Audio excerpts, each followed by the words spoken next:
जय हिंद, जय भारत, वंदे मातरम। मैं रविंद्र फौजी। मैं हमारे देशवासियों से हाथ जोड़कर अपील करना चाहता हूं कि मेरी इस आवाज़ को प्रधानमंत्री जी तक जरूर पहुंचाएं। आपको बता दूं, मेरा एक यूट्यूब चैनल जिसमें 8,70,000 हमारे सेना और पैरामिलिट्री फोर्स के जवान जुड़े हुए थे, क्योंकि उसमें मैं ज़्यादातर जवानों की आवाज़ उठाता था। उस चैनल को भारत में बैन कर दिया गया। बैन हमारी सरकार ने नहीं किया, हमारे उन भ्रष्ट अधिकारियों ने बैन करवाया है।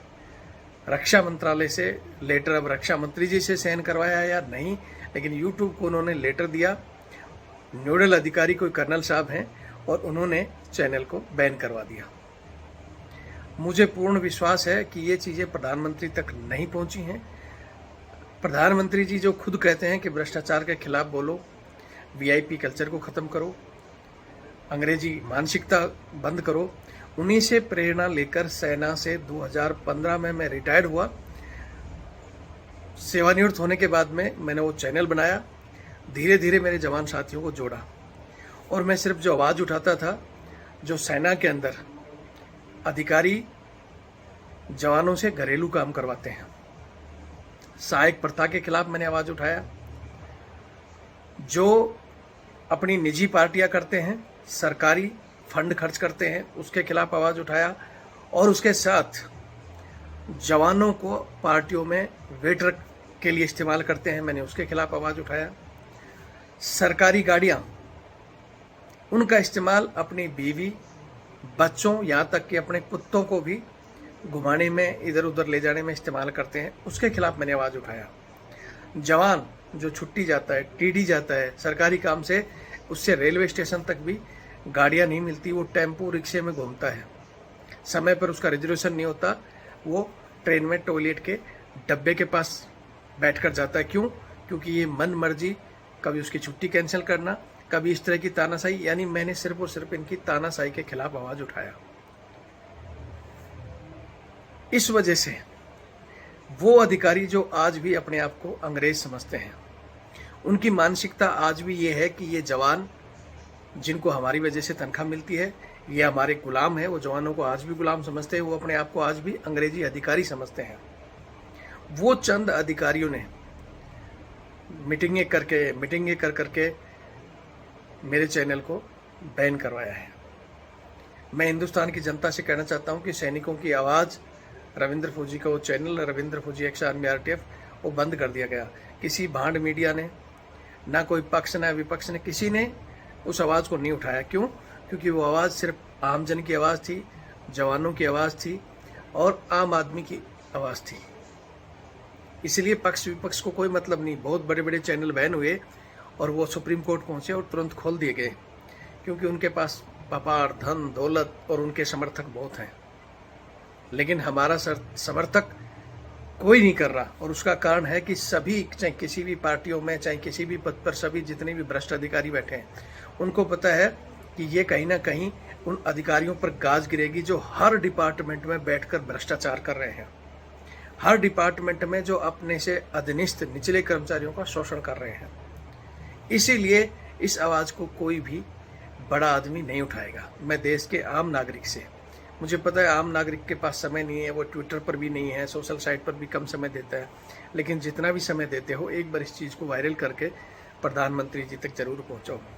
आप पता नहीं न जाने किस किस चीज़ का ट्वीट चलाते हो, ट्रेंड चलाते हो, बीती हुई हजार हजार सालों की लड़ाई लड़ रहे हो, लेकिन वर्तमान में आज भी जो देश के असली हीरो हैं, जिनके मरने के बाद में आप हजारों आदमी पहुंच जाते हो श्रद्धांजलि देने के लिए, लेकिन क्या आपने देखा सेना पैरामिलिट्री फोर्स में कितने ही जवान आत्महत्याएं कर रहे हैं, कितने ही जवान इंतजार करते हैं कि कब सर्विस पूरी हो और भागें, कितने ही जवानों ने बीच में छोड़ दी। सरकारी ड्यूटी से तंग आकर नहीं, सरकारी महकमे में बैठे कुछ अंग्रेजी मानसिकता वाले अधिकारियों से परेशान होकर वो लोग फोर्स को छोड़ रहे हैं, मौत को गले लगा रहे हैं। उनकी आवाज़ कौन उठाएगा? उनकी आवाज़ उठाता था सिर्फ एक ही चैनल, रविंद्र फौजी, और उसको भी दबा दिया गया। मैं आप सबसे रिक्वेस्ट करूंगा, ये वीडियो जहां भी देख रहे हो, किसी भी सोशल साइट में अपनी उसमें इस्तेमाल करो, यूट्यूब, फेसबुक, हर जगह डालो और मेरी इस आवाज़ को सिर्फ प्रधानमंत्री जी तक पहुंचाओ। मैं नहीं चाहता कि हमारी सरकार बदनाम हो। सरकार सही काम कर रही है, लेकिन सरकार में बैठे कुछ अफसर जो ये चीज़ें सरकार तक नहीं पहुंचने देते। प्रधानमंत्री जी तक ये चीज़ें पहुंचेंगी तो वो ज़रूर इस पर ध्यान देंगे, अन्यथा मजबूरी में मेरे को भी किसी भी तरह अपने साथियों का या किसी का भी सहारा लेकर, किसी के भी रिक्वेस्ट करके, वकीलों के थ्रू फिर मेरे को सुप्रीम कोर्ट में जाना पड़ेगा। वहाँ फिर सरकार की, क्योंकि वो सिर्फ और सिर्फ सीधा सवाल सरकार से करते हैं। सरकार में बैठे वो अफसर फिर अंडरग्राउंड हो जाएंगे, कह देंगे जी हमें तो ऊपर से आदेश मिला था। वो ऊपर कौन है? ऊपर भगवान से तो आदेश आता नहीं है। वो भ्रष्टाचारियों की टोली है, वो तानाशाहियों की टोली है, जो ऊपर बैठा व्यक्ति को पता भी नहीं चलने देते कि कब किस चीज़ का सहन हो गया।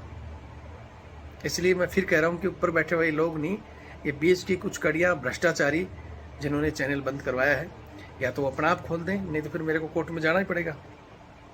अगर आप मेरा समर्थन करते हैं तो इस वीडियो को शेयर जरूर करें। मैं इतना ही आपसे चाहता हूँ। जय हिंद, जय भारत, वंदे मातरम। मेरा नंबर है 8290354513 8290354513। ये मेरा नंबर है, कोई भी कभी मुझे संपर्क कर सकता है। और अगर सरकार मेरा बैन नहीं खोलती है तो मैं कोर्ट में जाऊंगा। अगर आप मेरा समर्थन करना चाहते हैं तो यही नंबर मेरा फ़ोनपे और पेटीएम से जुड़ा हुआ है, और ये मेरा बार कोड। ये मैं इसलिए दे रहा हूँ क्योंकि मैं भी एक सामान्य सैनिक हूँ। 17 साल देश सेवा करने के बाद मैं 10 साल से ये लड़ाइयाँ लड़ रहा हूँ। मैंने पहले भी, चाहे वो अग्निवीर की हो या और बहुत सी लड़ाइयाँ, सुप्रीम कोर्ट, हाई कोर्ट तक मैं लेके गया हूँ। मैं कोई टाटा बिरला नहीं हूँ। मेरे साथी मुझे जो सहयोग देते थे उसी के सहारे से मैं ये लड़ाइयाँ लड़ता था। लेकिन आज मेरा वो संपर्क तोड़ दिया गया, मेरे साथियों तक ये वीडियो पहुँच नहीं रहे और ना ही हमारे को कोई सहयोग मिल रहा है। इसी वजह से 4 अप्रैल को मेरा चैनल बंद किया गया था। अब तक हम कोर्ट में नहीं जा पाए हैं। कुछ तो युद्ध का समय आ गया था। युद्ध के समय में आप सभी को पता है, सैनिक का धर्म है देश पहले, हम बाद में। हम रहे ना रहे, देश रहना चाहिए। और इसी चीज़ को सोचकर मैं हमेशा मेरी सेना को और देश को मजबूत करने के लिए लड़ता हूँ। मैं सैनिक हूँ। हमारी रगों में जो खानदानी खून है वो हमें हमेशा प्रेरित करता है देश के लिए।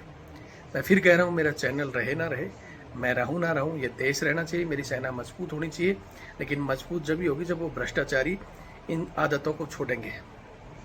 ये अफसर जवानों की जो भेदभाव की खाई बढ़ती जा रही है, एक दिन हमारी सेना के लिए बहुत बड़ा नुकसान कर सकती है। बहुत से अधिकारी इन चीज़ों से सहमत हो गए थे, बहुत सी चीज़ें इन्होंने बदली भी हैं, कुछ बदलाव हुए भी हैं, लेकिन कुछ अब ही होने हैं जो ये बीच में बैठे कुछ लोग नहीं करना चाहते। तो इनके खिलाफ मेरी जंग जारी रहेगी। मैंने ये दूसरा चैनल भी खोला है यूट्यूब पर। पहले जो चैनल था रविंद्र फौजी एक्स आर्मी RTF, अभी जो मैंने खोला है रविंद्र फौजी, जिसमें लगभग 9,400 साथी अभी तक मेरे से जुड़े हैं मात्र चंद ही दिनों में। एक तीसरा चैनल भी खोला है। चैनल बंद कराते जाओ, हम खोलते जाएंगे। हम सामान्य आदमी हैं, लेकिन हमारे साथ तो ऊपर वाला है, नीली छतरी वाला। मुझे पूर्णतः विश्वास है कि वो जरूर मेरा साथ देगा और हम एक दिन जरूर जीतेंगे। जिस तरह देश से अंग्रेज लोगों को लगता था वो कभी नहीं जाएंगे, क्योंकि उस समय भी क्रांतिकारी लड़ रहे थे। कुछ लोग अंग्रेजों को भगाना चाहते थे, कुछ उसकी चाटुकारिता कर रहे थे, चमचागिरी कर रहे थे, कुछ लोग सिर्फ सामान्य ताली बजा रहे थे। इसलिए 300 साल लगा अंग्रेजों को भगाने में। लेकिन आज देश से अंग्रेज चले गए, लेकिन अंग्रेजों की मानसिकता और कुछ अंग्रेजी DNA यहाँ अफसरशाहियों के बीच में छोड़ के चले गए।